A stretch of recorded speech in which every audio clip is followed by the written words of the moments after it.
I know y'all know where I've been. Sure, yeah.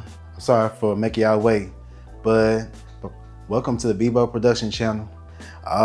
Yeah, so I miss y'all very much. So, I've been making a video in quite some time because, just life. But I'm definitely back. So, again, welcome to the Bebo Production channel. And if you're looking at this video right now, what I want y'all to do is to subscribe and like and comment on this channel. So tonight what I'm going to go through is I'm going to do something different from, it's going to be another versus battle, but I'm going to do something that's going to be about the 90s. It's going to be about 90s R&B versus battle. 90s R&B album versus battle, actually. I mean, from 1990 through 1999, there have been nothing but some masterpieces throughout the 90s. I mean, so many artists that came out with so many masterpieces throughout the 90s. And I mean 90s to me was the best time period for music. So so again, if you're watching this video, yes, subscribe, like, and share your comments. I'm gonna choose which, I'm gonna do an album versus the other album, and then I'm gonna prefer which album, and then let you know why. And definitely express your opinions about what you think, which album is better than the other. So I'm gonna go ahead and start. So which album is gonna be first?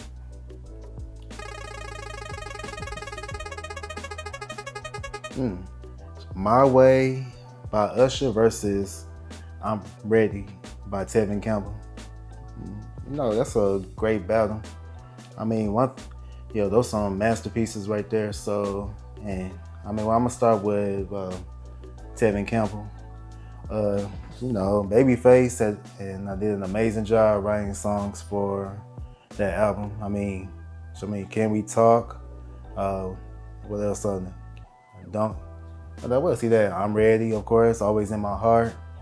Yeah, I mean, what else he had? Don't Say Goodbye. Yeah, Babyface wrote some great tracks with Tevin for that album. But Usher, the My Way album, to me, that's my favorite Usher album. I know a lot of people say Confessions was Usher's best album. Confessions is a great album, but yeah, My Way I like that album more. And I feel like that album right there paved the way for Confessions, so that's why I prefer My Way over Confessions. But anyway, My Way, great album. One of the best albums ever been made. Babyface was part of that too. The songs on My Way had You Make Me Wanna, Nice and Slow, and then Bedtime, which was written by Babyface himself, which is one of the greatest songwriters, composers, and producers ever. I mean, Nice. Man, what else he had? I Will, and then he also had Slow Jams, which is what he did with Monica, which was a cover from Midnight Stars. But yeah, I mean, that album right there is just, I played that album so many times. I would play that album, but rock that album all the time. So between those two albums, I'm Ready was a great album, but I'm definitely giving it to Usher on this one. So My Way, I'm choosing that over I'm Ready album. Yeah, so moving on to the next one.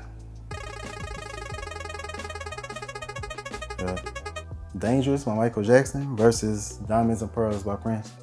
Well, like I said in the last video, I'm choosing Michael all day, every day. So it's definitely Dangerous. Dangerous definitely kills, slaughters, destroys Diamonds and Pearls. Diamonds and Pearls, the album was okay. I wasn't too crazy about the album. It had songs like Cream and Set It Off, and of course Diamonds and Pearls. But all the other songs, I just feel like the production wasn't all that. He had too many skips, so that's why I really didn't care for the album that much. I feel like Prince's best album was Sign of the Times, which was an album from the 80s.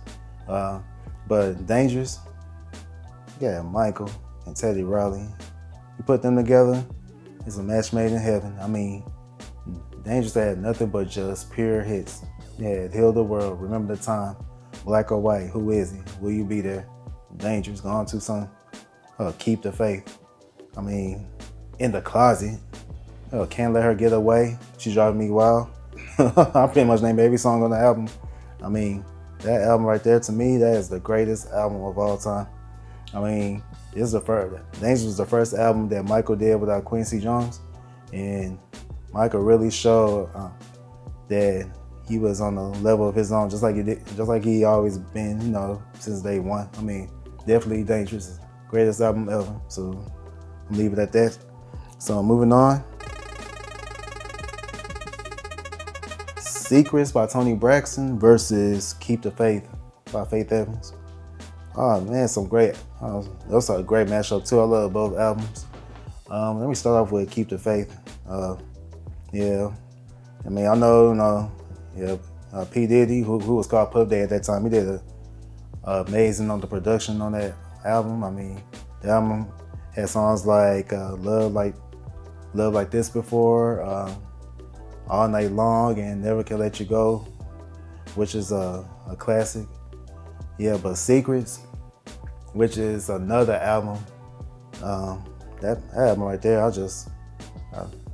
Babyface, which was another album Babyface had produced. And also I do want to let y'all know that I did mention Never Let You Go by Faith Evans. I do want to let y'all know that song was written and composed by Babyface himself. But Secrets, yeah, I mean, that's just a classic album. I mean, Babyface had written, composed, and produced most of the songs of the album. I mean, Secrets had like songs like, You Making Me High, Unbreak My Heart, Why Should I Care? And also, what else they had on the album? Talking in His Sleep. I mean, it's like There's No Me Without You. I mean, Unbreak My Heart. Dang, just the way Tony's vocal performance on that song was unbelievable.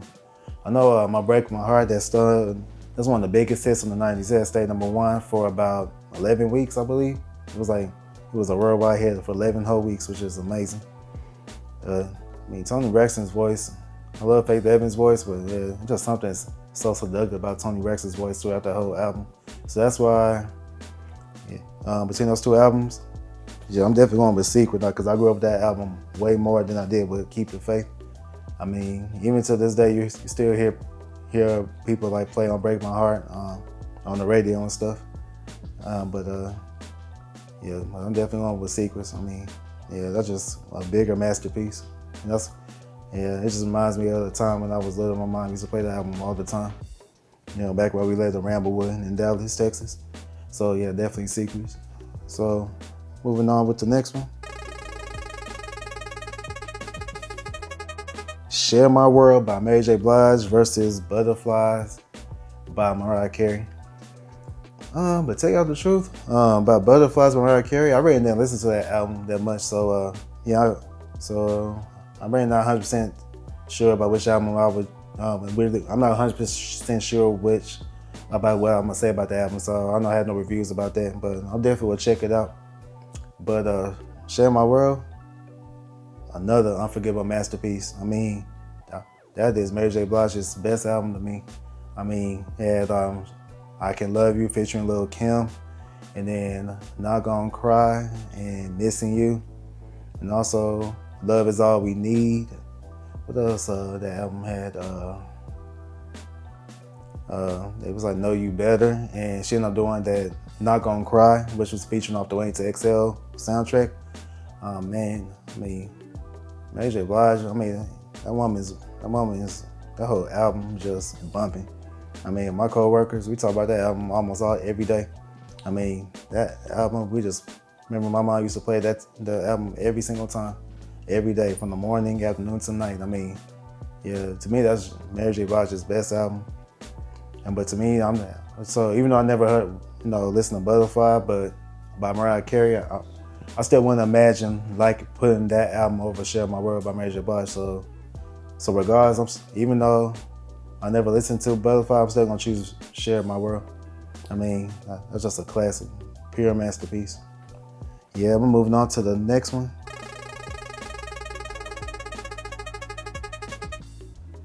Funky Divas by In Vogue versus Writings on the Wall by Destiny's Child. Okay, that's a great matchup right there. Man, I think they both are really, really great albums, and you know I listen to both, and they both are excellent. But no, Destiny's Child, they no, I was so crazy about them when they first came out, and this album had a lot of had great songs like Bills, Bills, Bills, and they also had other songs they had on that album. I believe they had like Say My Name. It could be the next album, but what else? And then they had like Bugaboo, they had that one, and then they had If You Say Yes, If You Say No. Sure. Yeah, I love that one as well. Yeah, but yeah, everyone did all four members, you know, did their thing on that album. Beyonce, LaToya, Latavia, Kelly did amazing. But Funky Divas, man, that's one thing I love about that album is that Dawn, Terry, Maxine, and Cindy. One thing about four of those members, they can sing their tails off. I mean, vocally alone, they'll kill Destiny's Child, including Beyonce. I mean, you can say what you want. I mean, yeah, of course, Beyonce is a bigger star and way more successful. But it doesn't change the fact that, you know, En Vogue themselves can outshine vocally when it comes to Beyonce. But Funky Divas, they had some classics too on the album. They had Give Me Something He Could Feel, even though that's not originally their song, that was originally by Aretha Franklin. And then also had Give It Up, Turn It Loose. Oh, and of course, you know, Never Gonna Get It. You know, yeah, which is a classic. And then they also had what else they had on that album? Yeah, I say like Give Him Something He Could Feel, Give It Up, Turn It Loose. And what else they had? Never Gonna Get It. And yeah, but yeah, that's pretty much all. Yeah, I mean those songs right there, shoot. I mean those are classics right there. So that's all I need to name. So between those two albums, I'm gonna have to go with. I have to give it a En Vogue.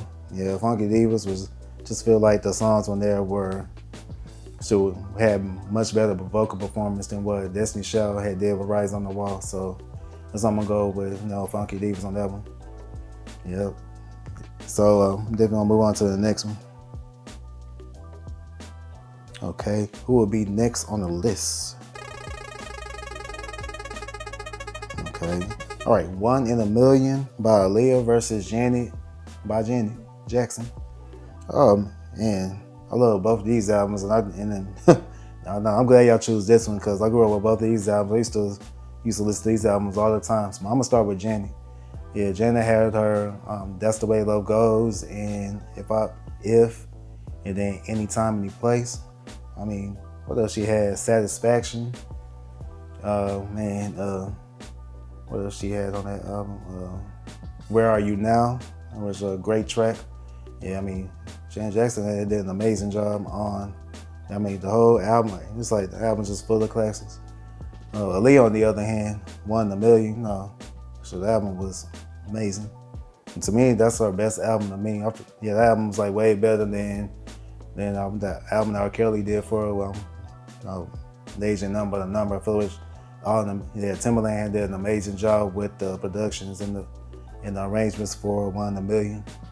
But One in a Million had some amazing classics. They had like, of course, One in a Million, If Your Girl Only Knew, 4-Page Letter, the one I gave my heart to. I mean, those are great songs. I mean, one thing both albums have in common, that it's not one bad song. That was like two albums that there's no skips. So between those two albums,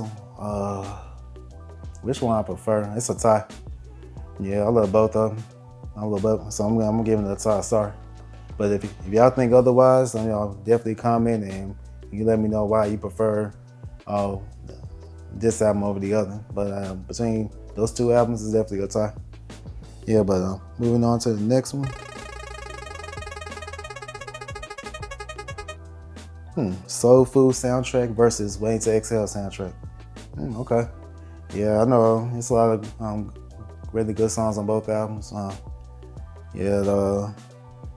Food. They had Boyz II Men. They performed a song for Mama, which is a really good song, and Drew Hill performed We're Not Making Love and No More.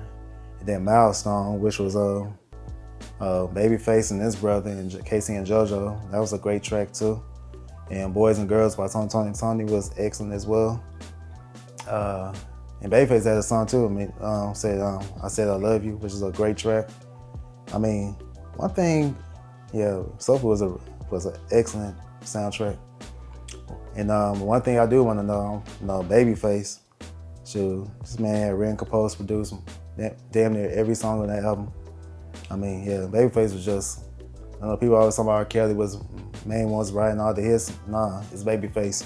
Babyface was killing R. Kelly in the 90s when it comes to writing and composing hits. I mean, shoot, you Google it, and you'll have your answers on who wrote more hits. I mean, but if but Wayne and Exhale, I mean, you had some great songs too. Which you had Exhale by Whitney Houston, and It Hurts Like Hell with Aretha Franklin, and Funny Valentine by Shaka Khan, and Whitney Houston ended up Counting on Me, with her and CeCe Winans, and then also had Brandy Sitting in My Room, which is to me, I feel like that's like the best song on that album. That one and Exhale by Whitney Houston, those two was like the best songs to me. And I also had like a lot of the classics. I mean, Babyface, Babyface was responsible for making the music for both soundtracks, and this man shows he was on a musical genius. I mean, definitely one of the greatest ever. No debates about that. Yeah, but between those two albums, if I had to choose, I grew up more with the Wayne to Exhale soundtrack. I mean, my mom used to play that album more, so yeah, I probably would have to give it to that one. Yeah, so we'll move on to the next one. Forever My Lady by Jodeci versus Cooley High Harmony by Boyz II Men. Oh, sure, that's some great albums as well, man. One thing I remember off the Cooley High Harmony album, I remember the Motown Philly, which was like, that song really had Star Boyz II Men to be, that was like their first big hit when it came out. I mean, that beat is just bumping. I mean, you can't help but dance to that every time you hear that song. And then on the album, they also had It's So Hard to Say Goodbye, which is reminds me of the movie Cooley High, which is they did an amazing job performing that song. Yeah, but Jodeci, Forever My Lady, on the other hand, man, that album was bumping. I mean, I used to listen to that album all the time. I mean, that songs like Come and Talk to Me, Stay, Forever My Lady. I mean, Forever My Lady, I mean, that song right there was one of the ultimate classics of the 90s. I mean, people to this day still listen to it. I mean, including myself.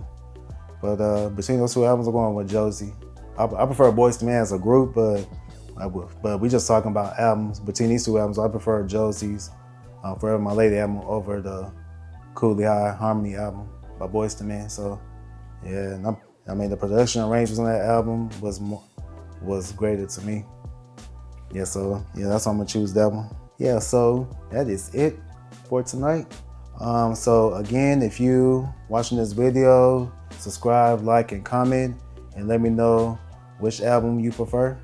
I thank y'all so much for all your beautiful support, and still got so many more videos to come, and we're gonna have so much fun by talking about what we prefer and what I prefer.